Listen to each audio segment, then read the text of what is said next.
हमको बताओ हो ससुराल में रहती हो गोरी किस हाल में? तेरा दिल कैसे लब करता है, कब कब बगिया में भरता है, यार सोता है कि जगता है? कमरिया कमरिया कमरिया छुए तो करंट बड़े लगता है। कमरिया छुए तो करंट बड़े लगता है। कमरिया छुए तो करंट बड़े लगता है।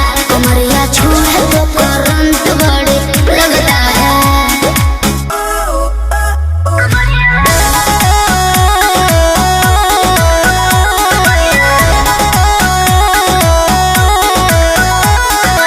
Music by Arya Sharma.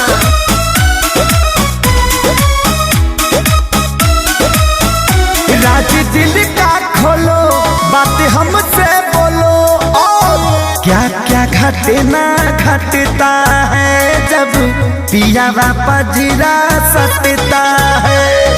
उठला लहरे गोदिया में रंग जानी हम ओकरा नैया में। उठवा के टच जब करता है, तकिया में देह रगड़ता है, ऐसा ये आग सुलगता है।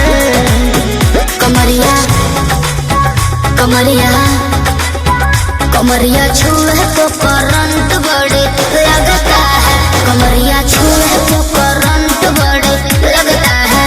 कमरिया छुए तो करंट बड़े लगता है। कमरिया छुए तो करंट बड़े लगता है।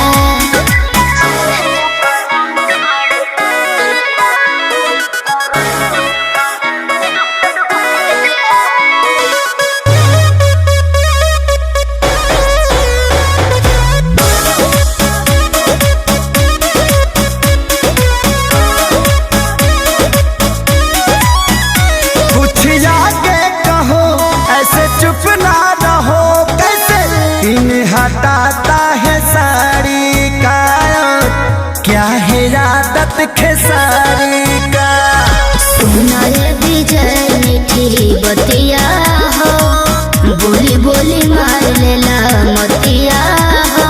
रात खत्म जब होती है, सब बात खत्म जब होती है, तो रुकता है कि भगता है?